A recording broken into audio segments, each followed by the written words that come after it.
Welcome to the Book Reading and Summaries channel. War and Peace, Modern Novel-Style Summary Part 1, A World on the Edge of Change. St. Petersburg, 1805. Russia shimmers with polished chandeliers, elegant French phrases, and carefully staged politeness, all masking a growing tension beneath the empire's glittering surface. At Anna Pavlovna's soiree, one of the most important social gatherings of the season, rumors swirl like the snow outside. Napoleon is marching across Europe, the balance of power is shifting, and Russia may soon be dragged into the chaos. Among the guests is Pierre Bezukhov, an awkward, soft-hearted young man newly returned from abroad. He is the illegitimate son of one of Russia's richest counts, and although people greet him politely, most see him as a curiosity, the big, clumsy young man who never knows where to put his hands or when to stop talking. But behind Pierre's uncomfortable smile is a restless mind, hungry for meaning and honesty. In the same room stands Prince Andrei Bolkonsky, tall, sharp, and handsome, but exhausted by the triviality of high society. His wife, gentle and delicate Lise, is pregnant, but Andrei feels trapped by domestic life. He dreams of something larger, of honor, purpose, and escape from the suffocating glamour of Petersburg. War, he thinks, might be his chance. Across the city, in the Rostov family's warm and noisy home, an entirely different world bursts to life. The Rostovs are cheerful, emotional, and loving, and often disastrously bad with money. The children fill the house with laughter, the impulsive and kind-hearted Nikolai, and the luminous, music-loving Natasha, full of life and never still for more than a second. She dances through the halls as if joy itself were guiding her steps. Their cousin, the thoughtful and shy Sonia, watches Nikolai with quiet devotion, while he promises to love her forever even as he prepares to join the army. Youth, hope, and recklessness swirl together in this household. They still believe life will turn out exactly as they expect. The storm of war approaches. War spreads through Europe like fire, and Russia joins the Third Coalition against Napoleon. Prince Andrei, unable to tolerate the emptiness of aristocratic life, eagerly joins the staff of General Kutuzov. As he leaves his estate, his wife Lise waves goodbye with tender optimism. But Andrei barely looks at her, he is already dreaming of battlefield glory. Pierre, meanwhile, is thrust into a new life when his father dies suddenly. To everyone's shock, Pierre inherits the entire Bezukhov fortune. Overnight he becomes one of the richest and most eligible men in Russia. Friends swarm him, sycophants flatter him. And Pierre, overwhelmed and inexperienced, is swept into a whirlpool of influence, most dangerously by Prince Vasily Kuragin, an expert manipulator with ambitions for his daughter, Helene. Though Pierre barely understands what is happening, he soon finds himself married to her. Helene is beautiful, poised, admired by all, and utterly cold. Their marriage begins with glamour and ends with silence. Meanwhile, Nikolai Rostov, full of patriotic fire, joins the Russian army. But war is nothing like his youthful fantasies. Early skirmishes reveal chaos, fear, and the simple truth that soldiers die in mud, not glory. Yet he presses on, driven by honor, loyalty, and the Rostov family's pride. The Battle of Austerlitz. Prince Andrei's chance for glory arrives at Austerlitz, one of Napoleon's greatest victories. The fog is thick, the ground is frozen, and the Russian-Austrian alliance is faltering. Commanders argue. Orders conflict. Still, Andrei pushes ahead with fierce determination. He carries a regimental standard into the fighting, believing that heroism will lift him above the smallness of life. But the battle is slaughter. Men fall all around him. Horses scream. Gunpowder burns the air. Andrei charges forward, and then a cannonball tears into him, hurling him to the ground. As he lies on the battlefield, bleeding and barely conscious, he looks up into a vast, endless sky. It is calm, serene, majestic. In that moment, he realizes how foolish his dreams of glory have been. Human ambition seems meaningless compared to the infinite heavens. Napoleon himself later finds the wounded Russian officer. Seeing Andrei unconscious but noble-looking, he remarks, "A fine death for a brave warrior." Andrei does not hear him. The man who had craved honor has been stripped of ambition, he is left only with silence. Back in Russia, the cost of war. At Bald Hills, the Bolkonsky family estate, Princess Lisa's pregnancy takes a tragic turn. While Andrei lies wounded far away, she goes into premature labor. The old Prince Bolkonsky, strict and brilliant but emotionally distant, is helpless. When Andrei finally returns home still weak, he finds his young wife dead, the tiny infant crying beside her. Grief slams into him like another cannonball. The Andrei who emerges from mourning is quieter, colder, and convinced that nothing in life can replace what is lost. Meanwhile, Pierre's marriage collapses as rumors spread of Helene's affairs. Humiliated and furious, Pierre challenges her supposed lover to a duel. He survives, shaken and horrified by the violence of his own actions. Searching desperately for meaning, he turns to the Freemasons, hoping they can give purpose to his wealth and restless moral hunger. The Rostovs, light and darkness. While the upper classes navigate political games, the Rostov children experience their own joys and heartbreaks. Natasha, growing from a girl into a young woman, dazzles every room she enters. She sings with a purity that brings tears to even hardened soldiers. At a grand ball in Petersburg, she dances for the first time, and Prince Andrei, still grieving but slowly stirring back to life, sees her. The moment their eyes meet, something awakens inside him. Her innocence, warmth, and vibrant energy rekindle emotions he thought had died forever. Natasha, too, is struck by Andrei's quiet strength. Their connection grows quickly, gently, beautifully. For the first time since Lisa's death, Andrei imagines a future filled with hope. But his father, the old Prince Bolkonsky, disapproves. He demands they wait a full year before marrying. Andrei, obeying reluctantly, leaves for foreign travel to heal his spirit. Natasha promises to wait. She believes love can survive anything. But fate has other plans. Part 2, Love, Betrayal and Awakening. Natasha's year of waiting. Prince Andrei travels abroad to regain his strength, leaving Natasha with a simple promise: wait for me. For months she waits with full devotion, writing letters filled with hope and tiny dreams, the color of their future home, the songs she will sing for him, the children they might one day have. But as the year drags on, the world around her grows heavier.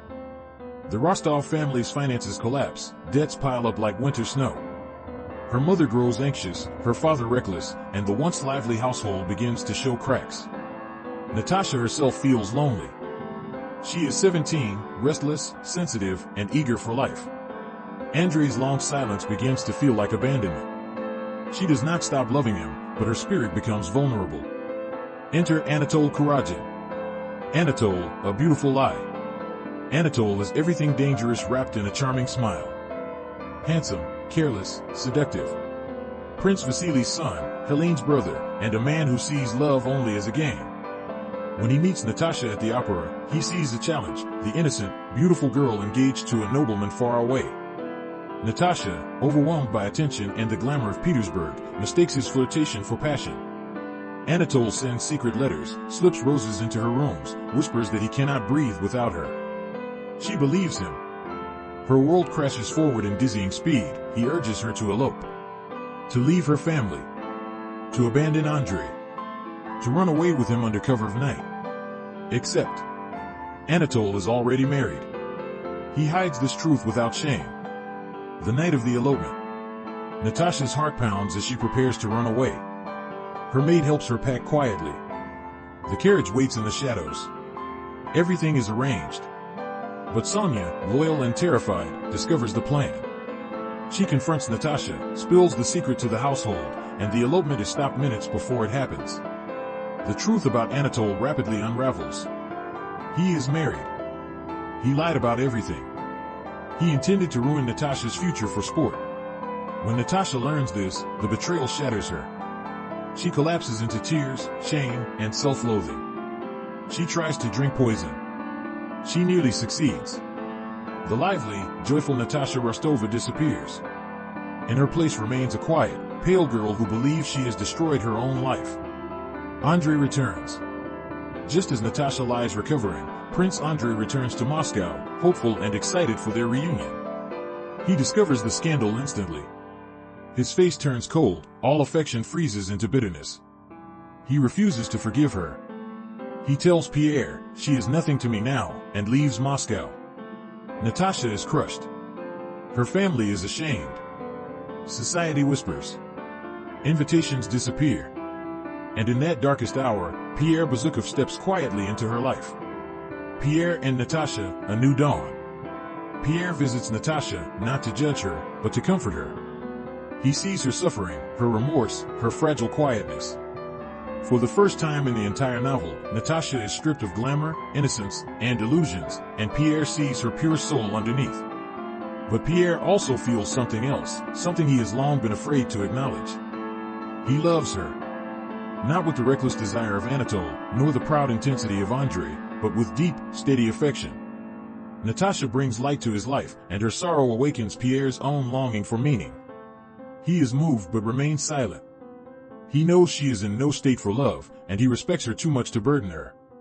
Still, his kindness becomes her salvation. Pierre's spiritual awakening. Outside Natasha's world, Pierre struggles with his own identity.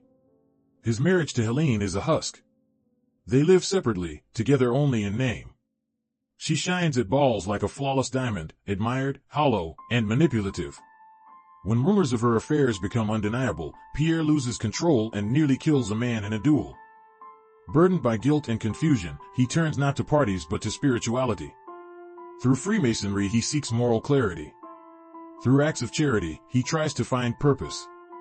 But Pierre's journey is clumsy and inconsistent. He gives away money foolishly, gets scammed repeatedly, and still feels empty. He longs for truth, for goodness, for a reason to live. Natasha awakens that search in him. Russia on the brink. Meanwhile, a larger storm brews. Napoleon's empire swells with each victory. The French armies push farther into Europe. Russia's pride is wounded, alliances shift, the Tsar grows restless. The people whisper, he will invade Russia. He is unstoppable. He wants Moscow. The political world buzzes with tension. Rumors of war drip into every conversation. Young men like Nikolai Rostov feel duty calling again. Life moves on, but differently. As the year unfolds, Nikolai faces new financial pressures when his regiment needs money. His youthful dreams clash with adult responsibilities. Sonia, loyal but silently heartbroken, watches the Rostov family crumble under debts. Count Rostov keeps trying to maintain a cheerful household despite bankruptcy approaching. Princess Maria, Prince Andrei's sister, endures her father's harshness and turns deeper toward religion for strength. Across Russia, characters brace for the inevitable collision between French ambition and Russian pride. Pierre's breaking point. When Pierre learns of Helene's new public lover and her request for a religious divorce, something in him snaps. His carefully built spiritual identity cracks under the weight of jealousy, confusion, and disillusionment. He storms out into the streets. He wanders Moscow for hours. He contemplates the meaning of fate, love, and goodness. And, without warning, he has a revelation. He wants to live a life of authenticity, not wealth, not social expectations, not illusions. He wants to be a man capable of choosing good. It is at this moment that Pierre's emerging love for Natasha evolves into something deeper, an anchor to the truth he seeks. Natasha's slow recovery. Natasha retreats from society completely. She stops singing. She stops laughing. She avoids public life. But slowly, very slowly, she heals. Her family cares for her tenderly, especially her mother and Sonia. Pierre visits her quietly from time to time, each visit bringing a little warmth back into her eyes. Through grief and forgiveness, Natasha becomes wiser, gentler, and more grounded. The girl becomes a woman. The rumble of war. As Pierre and Natasha quietly rebuild themselves, Russia moves toward war with unstoppable momentum. The French army gathers at the border. The Tsar calls for unity. The nation prepares for battle. And soon, the personal stories of Pierre, Andrei, Natasha, and Nikolai will collide with the thunder of history. Everything is about to change. Part 3, War returns, courage, chaos, and awakening. The invasion begins.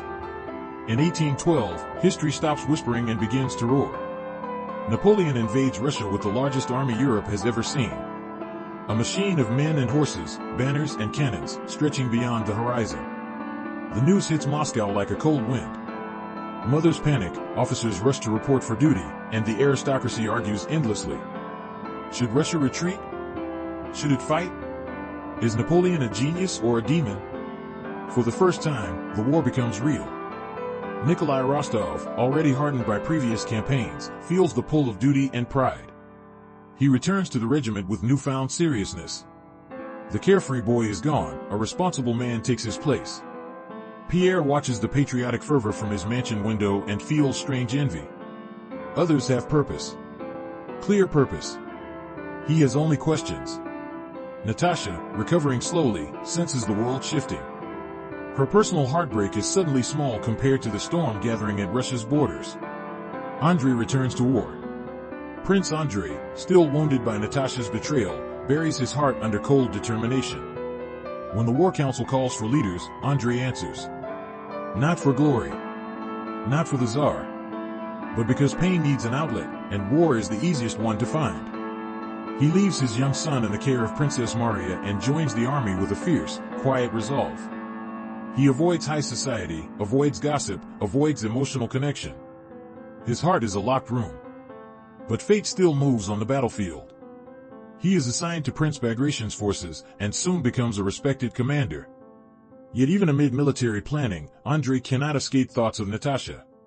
Every night, the memory returns. Every morning, he forces it away. War is easier than forgiving. Pierre searches for meaning. Russia trembles. Armies mobilize. But Pierre is lost in philosophical turmoil. He attends salons where people shout about patriotism, virtue, or revenge. None of it feels real. People talk about war as if it were a dance or a dinner party. And then he hears about a strange mystic, a man claiming that Napoleon is the Antichrist. Something about this wild interpretation stirs Pierre. He travels secretly to meet the man. The mystic tells him, "You are searching for what God already placed inside you." The words are confusing, yet electrifying. Pierre returns to Moscow feeling he must do something brave, something meaningful. But he doesn't know what. Natasha on the brink of adulthood. Natasha remains in the countryside with her family, avoiding society and focusing on domestic tasks. She prays more, speaks less, and watches the world with new, sobered eyes. But when she hears of Andrei returning to war, her heart twists painfully. She desperately wishes she could ask for forgiveness, not for reconciliation, but to free her conscience. She begins to grow in ways tragedy often forces, calmer, humbler, more compassionate. Her laughter is quieter now, but more genuine when it appears. The call to arms. All across Russia, nobles gather men and supplies. Some donate money, some volunteer. Some simply boast. Even Count Rostov, always generous to a fault, gives away resources they cannot afford. Sonia sees the family sinking deeper into debt, but she says nothing. Loyalty has always been her strength. Meanwhile, Pierre becomes fixated on doing something extraordinary. He imagines himself saving Russia, guiding armies, or confronting Napoleon personally. His idealism grows wild and unsteady. The old Bolkonsky estate under threat. At Bald Hills, Princess Maria struggles under the tyranny of her elderly father, Prince Nikolai Bolkonsky. As French forces approach the region, the old prince grows erratic. He insists on staying to defend the estate, even though he is ill and increasingly delusional. Maria tries to convince him to flee, but he refuses until his health collapses. In the chaos of evacuation, the prince suffers a fatal stroke. He dies calling out to his son, Andrei, a heartbreaking moment of clarity after years of harshness. Maria is left alone, grieving, confused, and stranded. And then comes one of the most profound turns in the novel. Nikolai saves Princess Maria. The peasants on the Bolkonsky estate, panicked by the war and emboldened by chaos, turn against Princess Maria. They accuse her of wanting to escape and abandon them. The situation grows threatening, almost violent. Maria, terrified, prays for deliverance. And Nikolai Rostov arrives. He calms the peasants with authority, takes Maria into his protection, and escorts her away safely. Their connection is immediate. Not romantic in the beginning, but deeply moving. She sees in him a strength she rarely encountered. He sees in her a gentleness he never understood before. Something shifts quietly inside both of them. Nikolai had always imagined himself loving Natasha. Now, unexpectedly, he begins to feel something new. Andrei and Russia prepare for battle. Prince Andrei throws himself into planning for the defense of Smolensk. War maps, scouts reports, sleepless nights, he becomes a machine of duty. But as he observes political infighting, cowardice among generals, and endless bureaucracy, he grows increasingly disillusioned.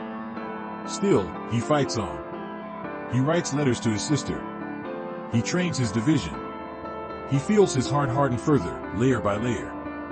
He does not yet know Natasha has changed, He does not yet know she regrets everything. He does not yet know fate is preparing to bring them together again in the most devastating of ways. The Russian retreat.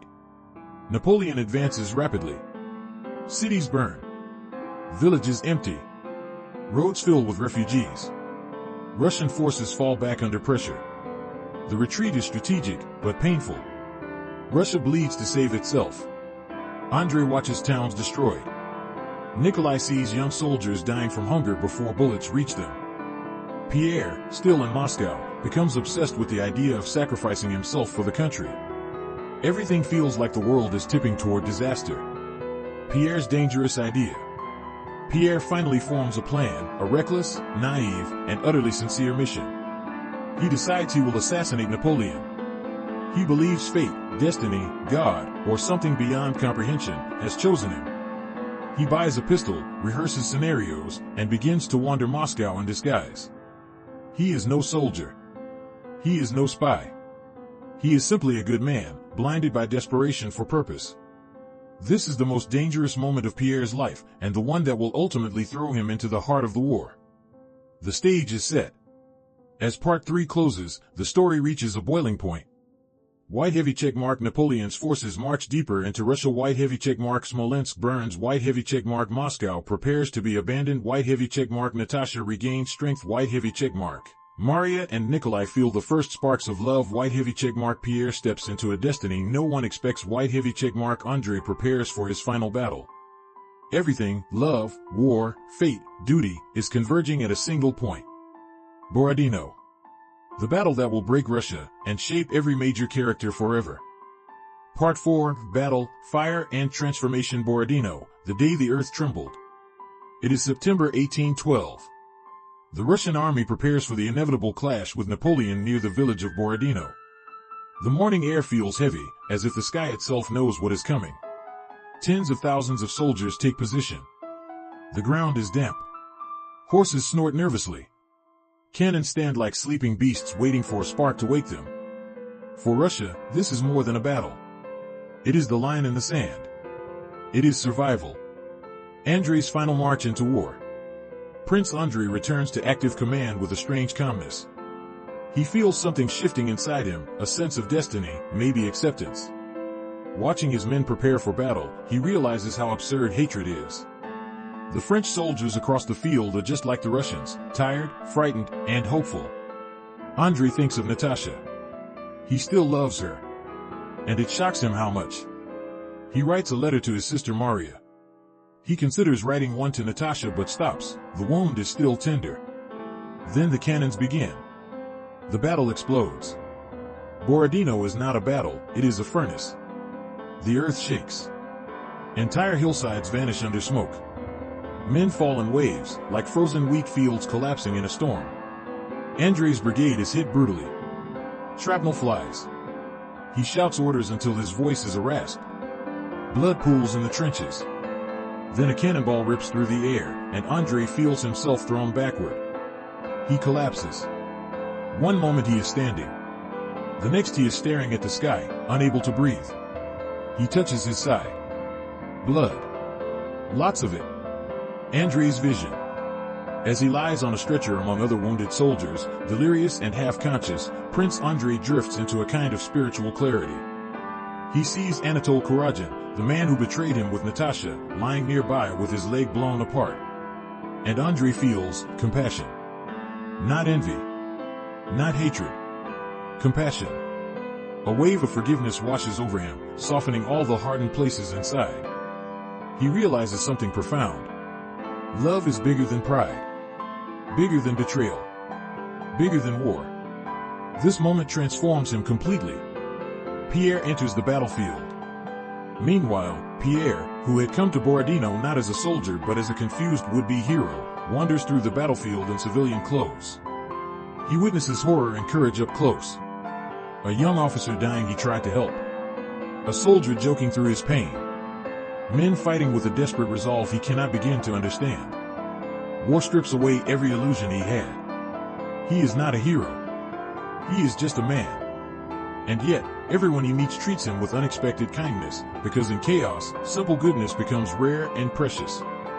The Russian retreat. Even though the French eventually take the field, the Russians do not break. They retreat slowly, deliberately, a withdrawal rather than a collapse. Pierre walks away from Borodino changed. He has no philosophy now. No theories. Just a stunned awareness of life's fragility. Moscow abandoned. The news hits Moscow like a thunderclap. Napoleon is coming. People panic. Families scramble to pack their possessions.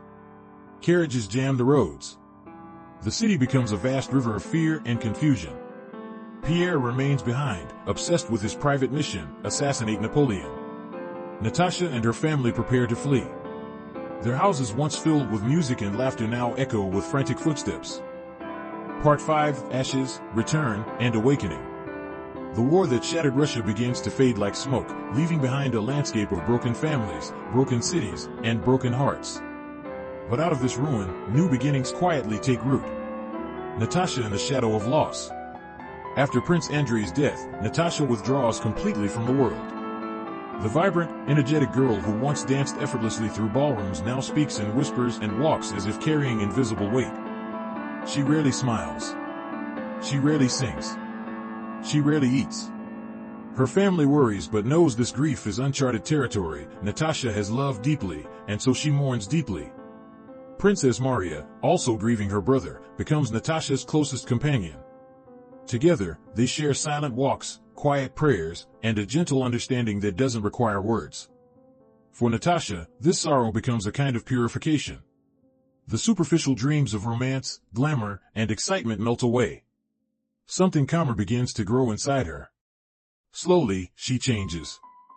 She matures. She becomes someone deeper. And she waits, not for love, but simply for life to begin again. Pierre returns a different man. When Pierre is released from captivity, no one recognizes him at first. His beard is longer. His eyes are clearer. His presence is calmer. The restless, philosophical dreamer is gone. In his place stands a man who has seen death, survived winter, and discovered peace in simplicity. He returns first to Moscow, or what is left of it. Most of the city is charred ruins. Homes blackened by fire. Churches collapsed. Streets unrecognizable. Yet Pierre feels no despair. Loss no longer has the power to crush him. He goes to the Rostovs. He sees Natasha again for the first time since the tragedy. She looks fragile, subdued, almost ghost-like. And Pierre feels something shift inside him, not romantic longing, but a deep tenderness. He sits with her. She does not speak much. He does not pressure her to. And in that silence, something unspoken grows between them, trust. Tsar Alexander and the Great Turning. While individuals struggle to rebuild their inner lives, all of Russia faces a new dawn. Napoleon's defeat changes everything. Tsar Alexander becomes the symbol of national rebirth. At first, he is idealistic, speaking of unity, freedom, and spiritual renewal. Crowds cheer him as a hero. But as months pass, he becomes quieter, more withdrawn, almost haunted. He wonders about the role of God in victory. He questions the nature of power. He thinks constantly about destiny and responsibility. Tolstoy shows us a leader not triumphant, but introspective, a man who won a war yet lost certainty. The Bolkonsky estate moves forward. Princess Maria returns to Bald Hills with the memories of her father and brother echoing through the empty halls. She runs the estate with compassion and quiet strength, earning the admiration of peasants and servants alike. Though she remains gentle, she is no longer timid. Loss has carved out a core of resolve within her. And in Pierre, who visits often, she finds a kindred spirit, someone who understands darkness yet chooses light. Their bond becomes one of the purest friendships in the novel. Nikolai Rostov's new life. Far from Moscow, Nikolai Rostov tries to rebuild his life after years of war. The once carefree cavalry officer becomes a man burdened by duty. His mother presses him to marry a wealthy heiress to rescue the family from financial ruin.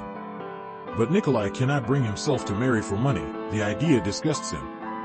Unexpectedly, he finds affection where he least expected it, with Princess Maria.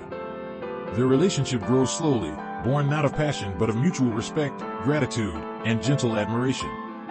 Nikolai is honest with her about his flaws. Maria is honest with him about her fears. Honesty becomes their foundation. Eventually, their engagement feels not like an escape from hardship, but like an arrival, two wounded souls finding peace in each other. The death of old Prince Bolkonsky's legacy. With Maria and Nikolai preparing to marry, the Bolkonsky estate enters a new era. Gone are the strict rules of old Prince Bolkonsky. Gone is the cold rationality that once defined the household. Maria transforms the estate into a place of compassion and warmth. Nikolai handles the finances with determination and embraces the responsibility. He stops being reckless. He grows up. War has changed him, too. Now he finds more meaning in planting seeds, tending to fields, and supporting his family than in duels and battles. A summer of quiet transformations. Over the next months, life slowly knits itself back together across Russia. Farmers return to their fields. Families rebuild their homes. Church bells ring again in towns that were once abandoned. But the strongest transformations happen inside the hearts of those who survived. Pierre develops a new spiritual philosophy, simple, direct, grounded in daily kindness. Natasha begins to emerge from her grief. She walks with her siblings, laughs occasionally, and plays with children. And when she sings again for the first time, her voice is gentler, no longer bright and playful, but soulful, carrying the weight of everything she has lived through. Maria and Natasha form a bond like sisters. Both have lost. Both have grown. Both carry Andrei's memory in different ways. Pierre and Natasha find each other again. Pierre visits the Rostovs often, but without intention. He simply likes being near them. They feel like home. Natasha gradually begins to talk with him, first in small comments, then in full conversations. She laughs at his awkward jokes. He listens when she speaks of Andrei without flinching. He never pushes, never demands, never tries to fill the empty space inside her. And in that safe, patient space, Natasha begins to love again. Not with the feverish passion of youth, but with a deep emotional clarity. Pierre, too, realizes that his feelings have changed. Natasha, who once overwhelmed him with her energy, now draws him in with her quiet sincerity. Their connection feels inevitable. The war ends, and a new peace begins. Russia is free. Napoleon's army is shattered. The land begins to heal. But Tolstoy reminds us that the true victory is not military, it is human. The characters who survive are those who grow in compassion, humility, and authenticity. Pierre becomes grounded.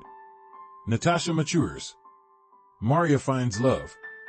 Nikolai finds purpose. And all their paths begin to converge towards something unexpected and beautiful. Natasha insists they bring wounded soldiers who can't walk. This act of compassion revives her spirit. Natasha's redemption. One night as wounded men are loaded into carts, Natasha hears a familiar voice moaning in pain. Prince Andrei. Her heart stops. She rushes to him, trembling. He opens his eyes and sees her, and something softens instantly. There are no accusations. No bitterness. Natasha breaks into tears, begging forgiveness. Andrei whispers, "There is nothing to forgive." This moment shatters the last wall inside both of them. But Andrei is dying. And they both know it. Natasha chooses to stay with him. Not out of romantic fantasy, but out of pure, unconditional love. Pierre is captured. Pierre's plan to assassinate Napoleon collapses immediately. He wanders the burning city, witnessing looting, death, and chaos. Moscow is a giant inferno, flames swallowing entire neighborhoods. While trying to protect a woman from French soldiers, Pierre is arrested. His status as a nobleman means nothing now. He is thrown into a makeshift prison among thieves, peasants, and deserters. And yet, this captivity becomes the most important turning point of his life. Because in the darkness, he meets someone who rewrites his entire worldview. Platon Karateev, the simple saint. Among the prisoners, Pierre meets Platon Karateev, a peasant with warm eyes, a gentle voice, and the wisdom of someone at peace with the world. Platon tells stories that begin and end without clear points, sings songs with no audience, and treats life and death as two doors in the same house. Pierre notices something remarkable. Platon is content. Not because he has wealth, freedom, or comfort, but because he accepts life as it comes. Pierre's tortured search for meaning begins to quiet. Something new takes root. Stillness. Humility. Peace. Princess Maria and Natasha. Back in the countryside, Natasha and Princess Maria care for the dying Andrei. Under the same roof, grief softens them into sisters. Maria sees Natasha not as the girl who hurt her brother, but as the woman who loves him completely. Natasha sings softly at his bedside. Her voice, once so bright and childish, now carries maturity, sorrow, and devotion. Andrei drifts between sleep and consciousness. He sees Natasha as an angel. He feels no pain when she is near. In one final moment of clarity, he whispers to her, "I love you." He dies peacefully the next morning. Natasha collapses in silent grief. Moscow burns. Napoleon waits. Meanwhile, Napoleon enters Moscow expecting surrender, negotiations, victory. Instead, he finds a ghost city. Windows shattered. Houses empty. And fire everywhere. He waits for the Russians to beg for peace. They never do. Napoleon's greatest victory becomes his greatest trap. The prisoners march. When the French evacuate Moscow, the prisoners, including Pierre, are forced to march with them. Winter descends like an executioner. Snow. Wind. Starvation.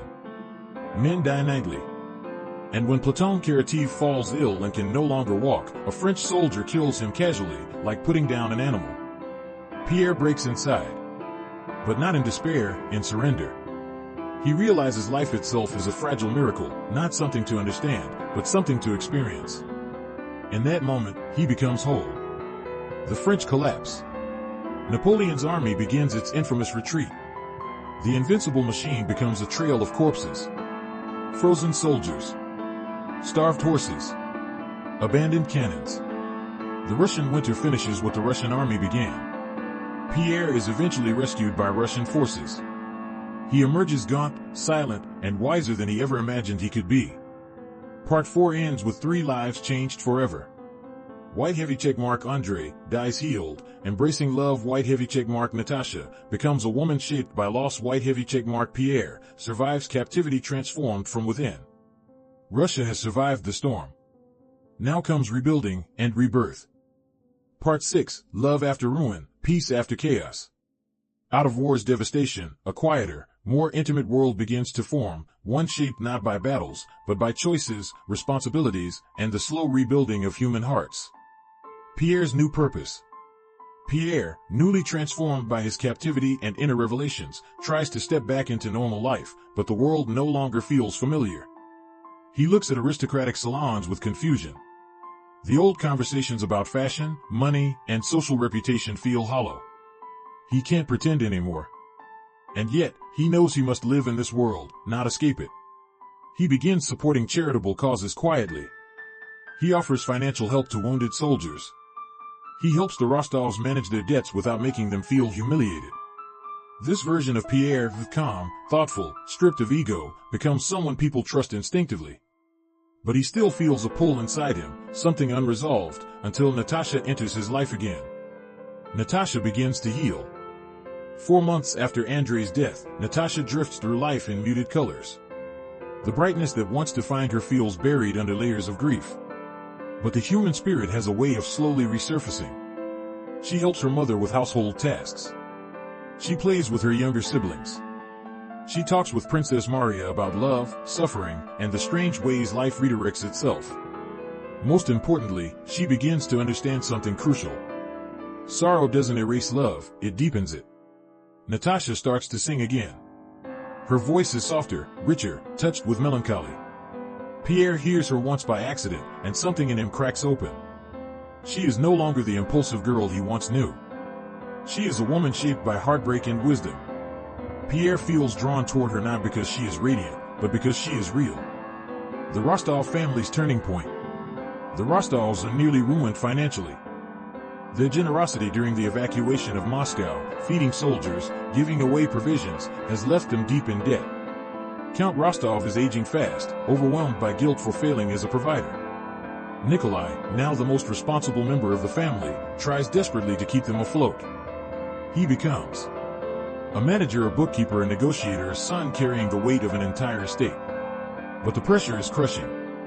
When he visits Princess Maria at Bald Hills, he intends to discuss financial matters. Instead, he finds comfort and sincerity, something he did not realize he was missing. Their relationship begins quietly, almost accidentally, with no glamour or seduction. Just honesty. And honesty is what both of them have always needed. Nikolai and Princess Maria, a love built on truth. Nikolai likes Maria's gentleness. Maria admires Nikolai's straightforwardness. Neither of them pretends to be anything other than what they are. Through long conversations and shared struggles, affection grows. Not the blazing, impulsive passion of romance novels, but the steady warmth of a partnership built for life. When Nikolai finally confesses his feelings, Maria's world shifts. For someone who spent years believing she was unlovable, his declaration feels miraculous. The engagement happens quietly. No ballroom. No aristocratic audience. Just two people choosing each other in a world that has already taken so much. A new chapter begins for the Bolkonskys. With Maria and Nikolai's union, the Bolkonsky name finds new life. Maria brings kindness, Nikolai brings strength, the estate gains stability, the peasants feel protected again. Where once bald hills echoed with the stern commands of old Prince Bolkonsky, it now fills with laughter, children's voices, and the rhythm of rebuilding. Nikolai discovers he is surprisingly good at estate management. Farming, harvesting, negotiating, all of it gives him purpose. And Maria, finally loved, blossoms in ways she did not expect. Together they create the most stable marriage in the novel, built not on fantasy, but on shared purpose. Pierre and Natasha, a second chance at life. Pierre visits the Rostovs as often as propriety allows. Natasha feels safe with him.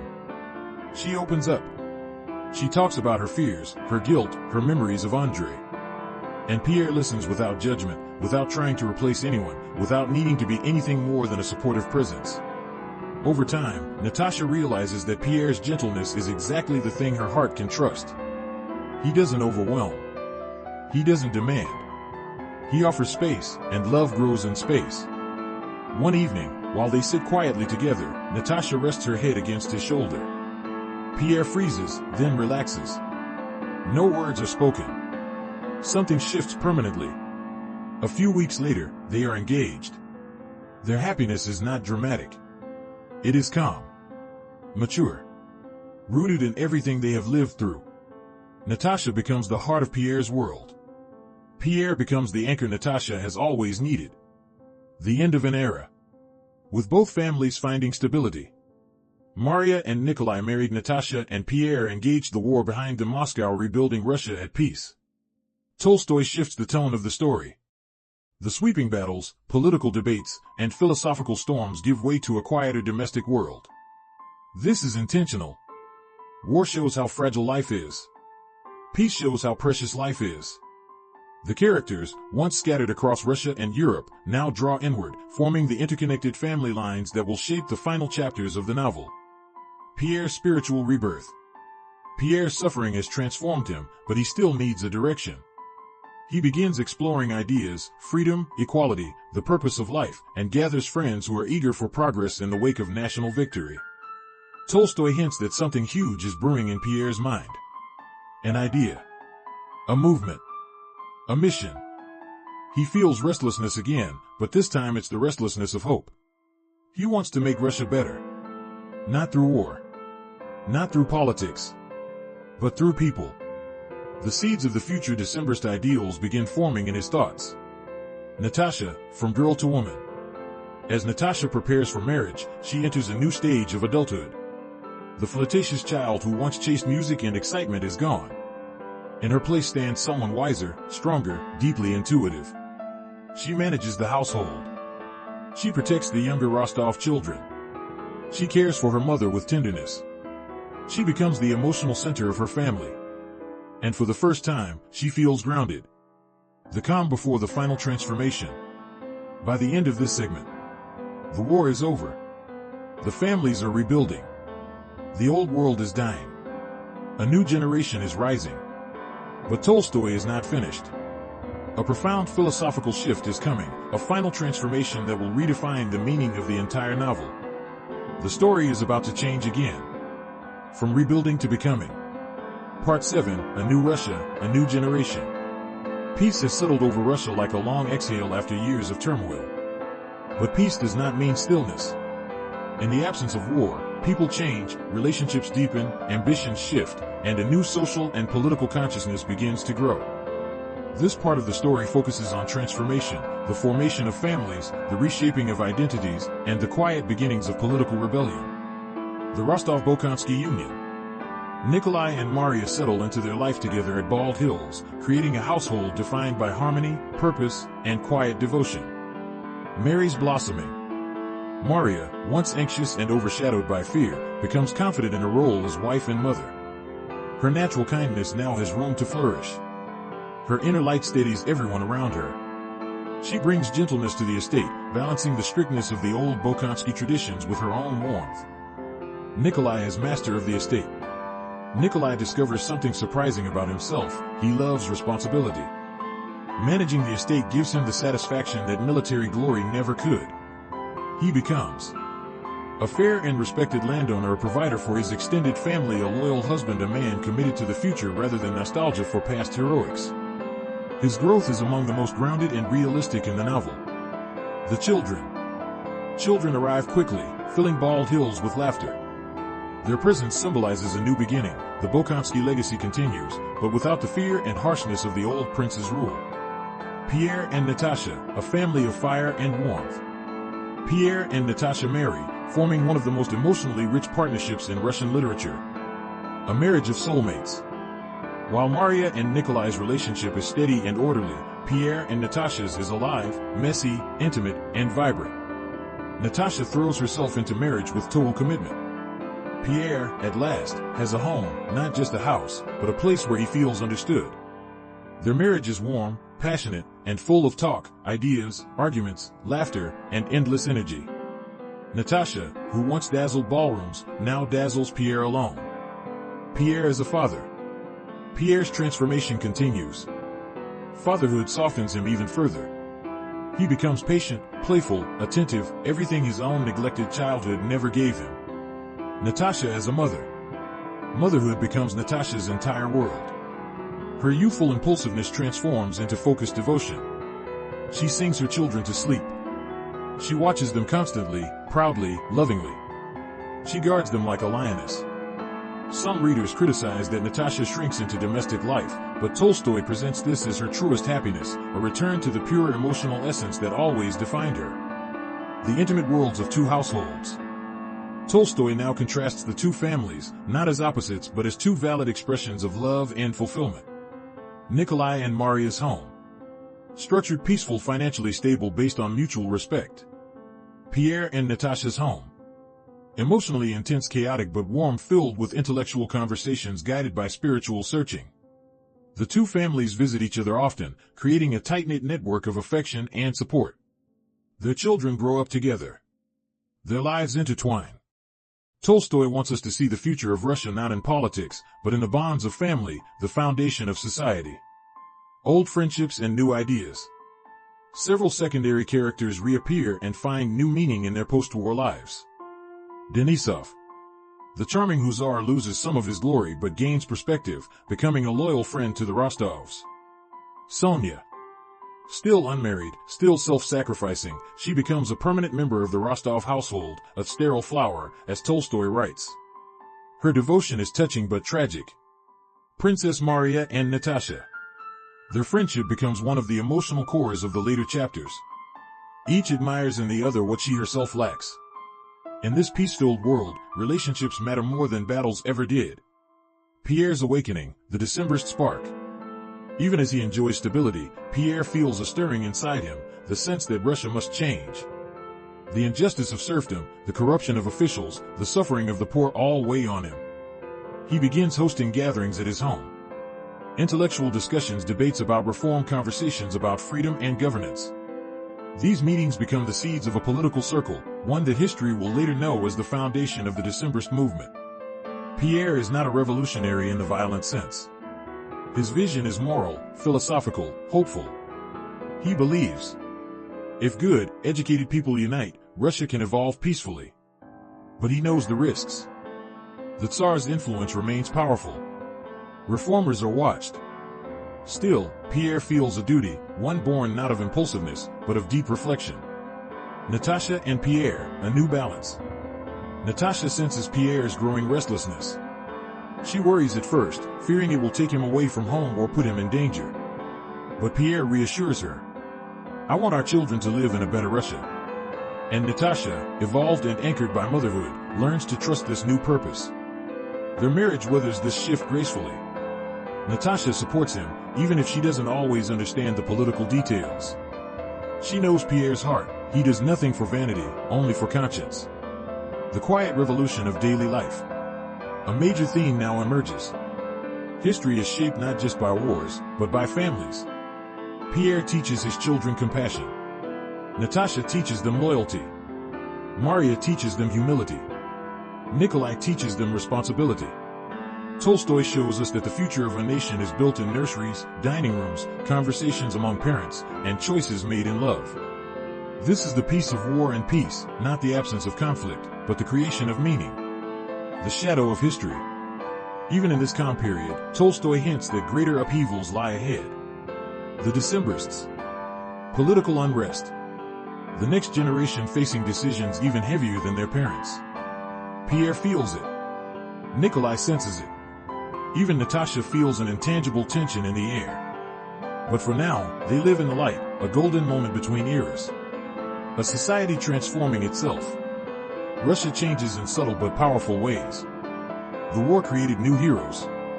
Old aristocratic values weakened. Education began spreading. New philosophical ideas spread among the educated class. Former officers formed circles discussing freedom and reform.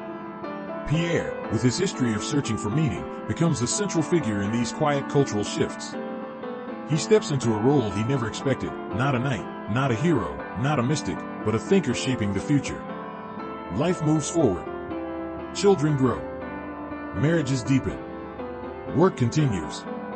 New friendships form. Old sorrows fade into memory. The characters who once rode through battlefields now walk along garden paths discussing crops, family, and philosophy. Tolstoy is showing us something profound.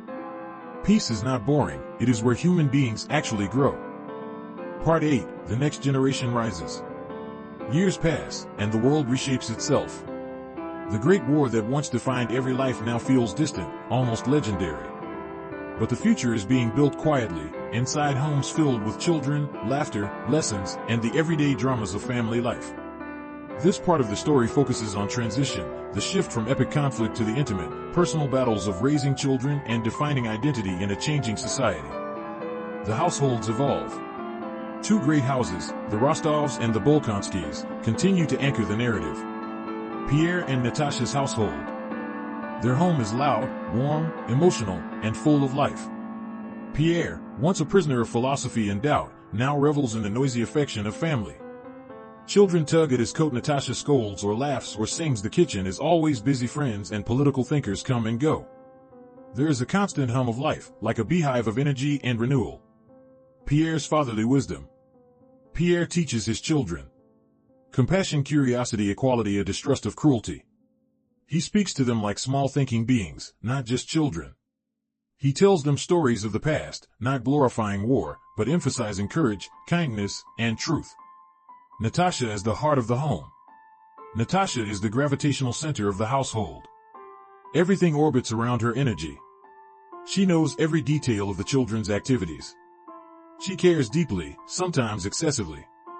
Once a lively girl of the ballroom, she has become a fiercely loving mother who pours all her passion into family life. Her love for Pierre is no longer fiery romance, it is something deeper, steadier, unconditional. Nikolai and Maria's household. In contrast, their home is quiet, orderly, and governed by principles rather than emotions. A life of duty and stability. Nikolai is a strong, consistent provider who manages the estate with dedication. The land thrives, the peasants respect him, and the household is stable. Maria, with her gentle spirituality, fills the home with an atmosphere of calm intelligence. The children grow up surrounded by structure.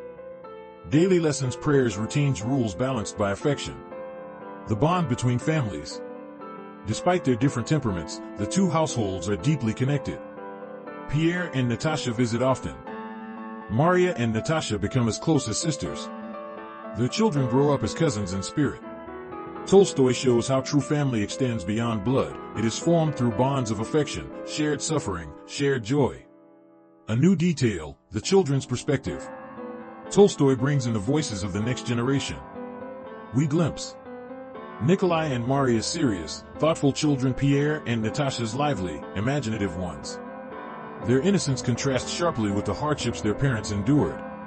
They grow up in peace, a luxury unknown to their elders. The sons. Pierre's eldest son, little Nikolai, is shy and sensitive. Nikolai's eldest son, also Nikolai, is proud, active, and confident. The two boys already mirror their fathers in surprising ways. The daughters. Natasha's daughters share her musical soul. Mary's daughters reflect her quiet spirituality. The children symbolize the future Russia, diverse, energetic, and shaped by the legacies of both war and peace. Pierre's restless mind awakens again. Peace has not extinguished Pierre's thirst for meaning. If anything, fatherhood deepens it. He starts attending meetings with reform-minded friends, the early Decembrists, who dream of a freer, more just Russia. They speak about the end of serfdom, constitutional government corruption, and the aristocracy, the need for moral leadership. Pierre is drawn to these discussions like a moth to light. He is older, wiser, but the idealist inside him burns brighter than ever. A growing conflict. Natasha senses the danger in these meetings. She wants Pierre safe, present, and free from trouble. She fears that politics will swallow him again, not physically, but emotionally. She remembers what chaos did to him before, his imprisonment, his spiritual crisis, his near-death experiences. Pierre's promise. But Pierre reassures her. I fight with ideas, not weapons. This is for our children's future. Natasha accepts this, reluctantly. She trusts Pierre's conscience, even if she fears where it may lead. Their marriage deepens through this tension, not weakened, but strengthened by their ability to balance personal love with social responsibility. A visit to the countryside. One of the most touching scenes in this part occurs when Pierre and Natasha visit Nikolai and Maria. Family reunion warmth. Nikolai and Pierre talk late into the night about the nation morality, their personal growth, their struggles. Maria and Natasha share stories about the children, tease each other, exchange heartfelt worries.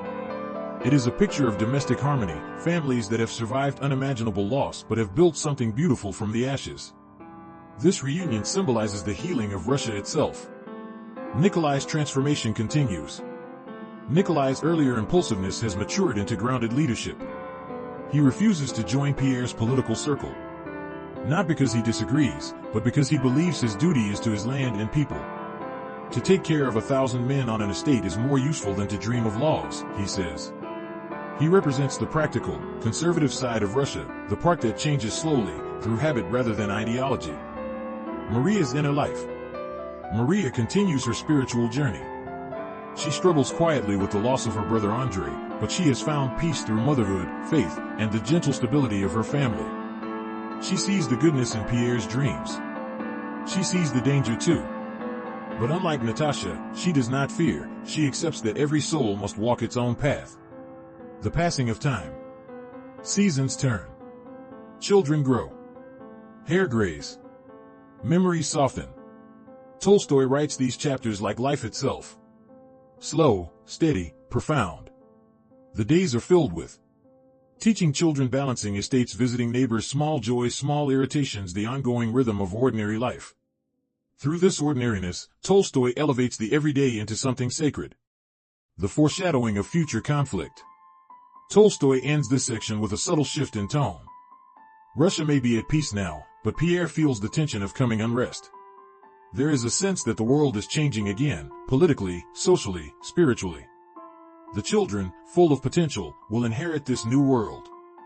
Pierre stands on the threshold of becoming something more than a landowner or philosopher, a leader in history's unfolding drama. Part 9, The Seeds of Revolution. Time moves steadily forward, carrying each character into new roles. The world that survived Napoleon's invasion now confronts the quieter but more profound battle over Russia's future. Philosophies evolve. Ambitions deepen. Tensions form beneath the peaceful surface of everyday life. Tolstoy shifts the novel's lens toward the intimate yet seismic moral struggles brewing inside the next generation, and inside Pierre, who feels history calling his name. The growing rift between peace and purpose. Although family life is steady and warm, Pierre's inner fire begins to glow again. The war gave him meaning through suffering, and now peace challenges him with questions he cannot ignore. What is the purpose of a human life? Why does injustice flourish in society? What can one man do to change a vast, broken system? These are not idle philosophical puzzles for Pierre, they are demands on his conscience. Pierre and the Decembrists. Pierre becomes increasingly involved with a secret circle of idealists, the future Decembrists, young nobles and officers who dream of fighting tyranny through political reform. They meet in dimly lit rooms, whispering about freeing the serfs, rewriting Russian law, limiting the Tsar's absolute power, creating a moral society built on equality. To Pierre, these ideas feel like the continuation of a spiritual journey he began as a prisoner of war. He has tasted suffering, injustice, and the fragility of life. Now he wants to build a better world. But there is a cost. The more Pierre immerses himself in politics, the more Natasha worries. She watches him with the silent fear of someone who has already endured a husband's collapse once. She tells him, "Promise me you will not throw yourself into danger again." Pierre cannot promise. Not completely. Not honestly. But he assures her, "Everything I do is for our children, for their future." Natasha accepts this with a heavy heart. She knows Pierre's kindness is inseparable from his risk-taking. Inside the Bolkonsky home, order and legacy. While Pierre pushes toward political revolution, Nikolai pushes toward stability and preservation. Nikolai, the conservative counterweight. Nikolai believes change should happen slowly, through personal responsibility, not radical upheaval. He sees Pierre's political dreams as idealistic but dangerous. To him, the most honorable work is tending land, improving peasants' lives, directly paying debts, building stable communities. He tells Pierre, "Before we rewrite laws, we must first be able to govern our own households." In many ways, Nikolai represents the traditional Russia that fears sudden revolution, the same fear that will dominate the country for decades. Maria's spiritual guidance. Maria remains the quiet, steady soul of the family. She observes Pierre's growing restlessness with gentle insight, telling Natasha, "Great spirits suffer under small lives. But he will never abandon you."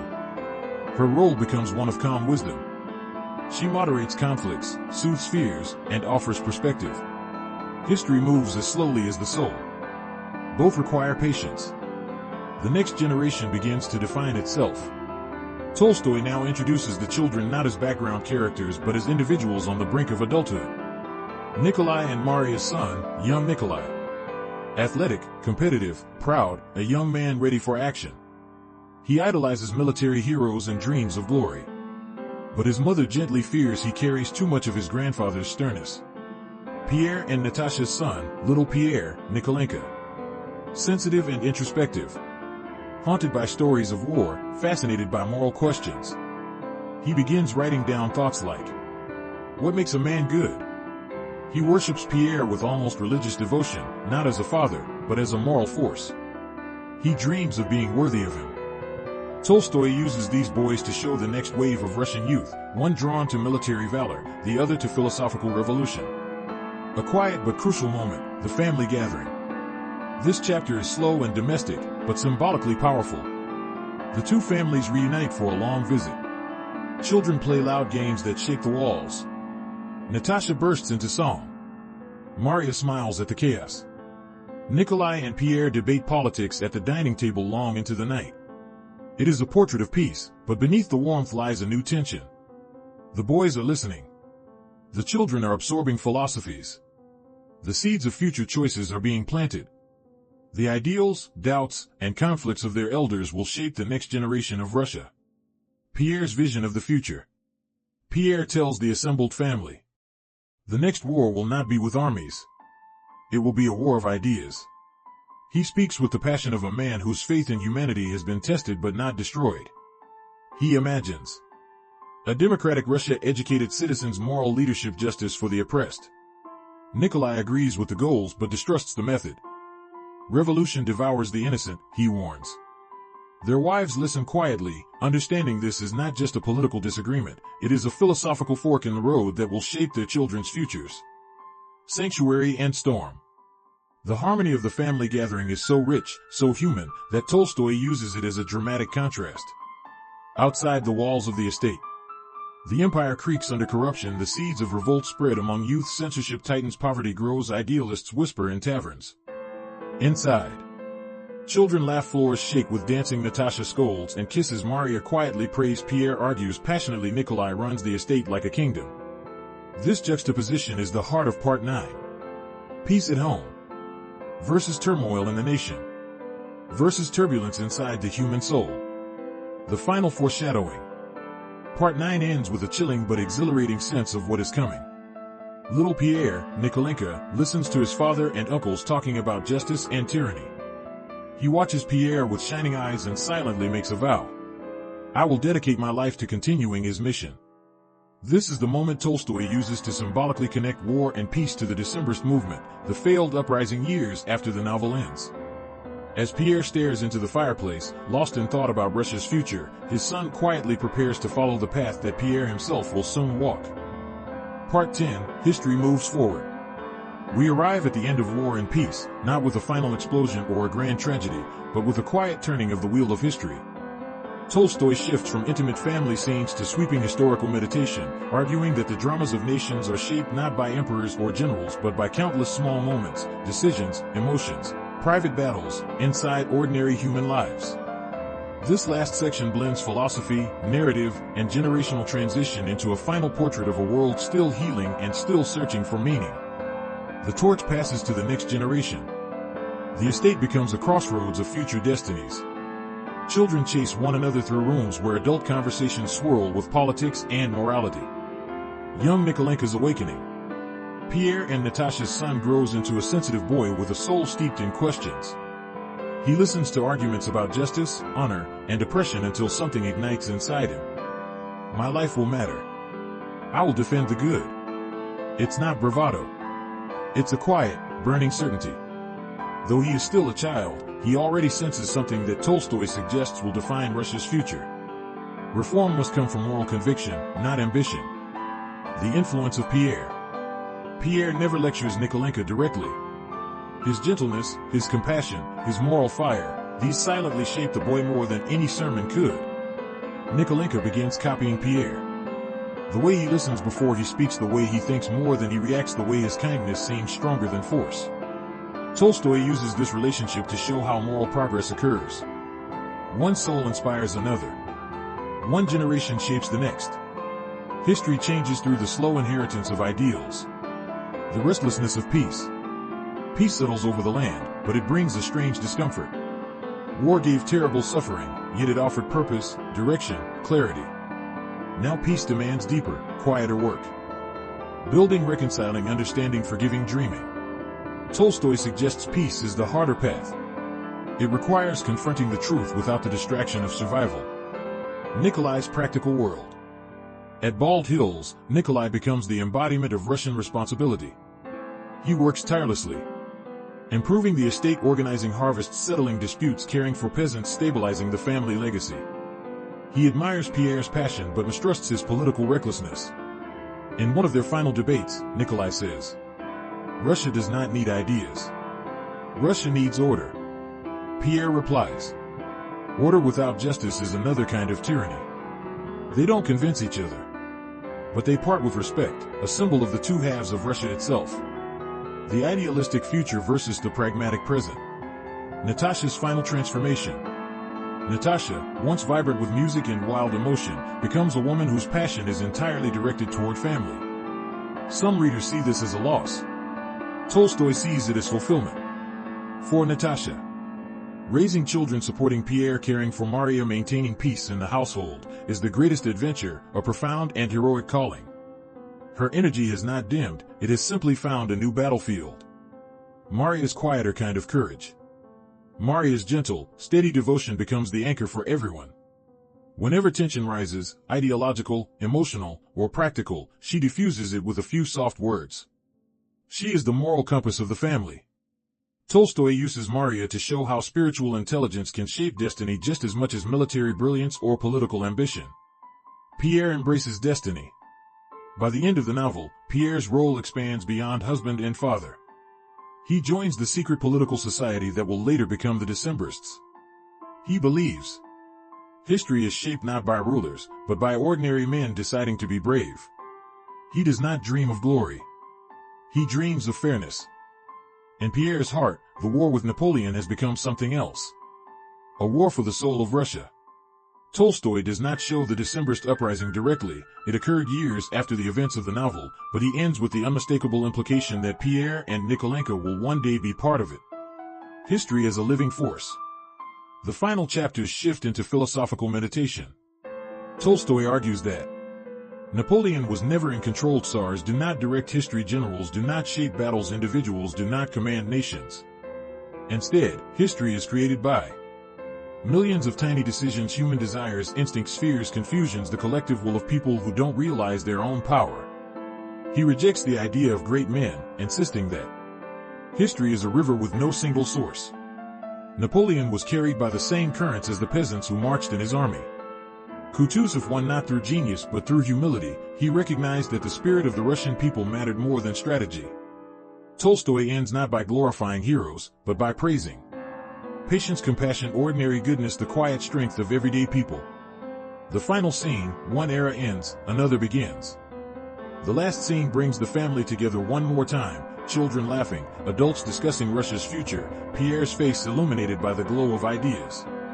Nikolenko watches Pierre and feels something awaken inside him, a sense of destiny, the beginning of a life's mission. I will finish his work.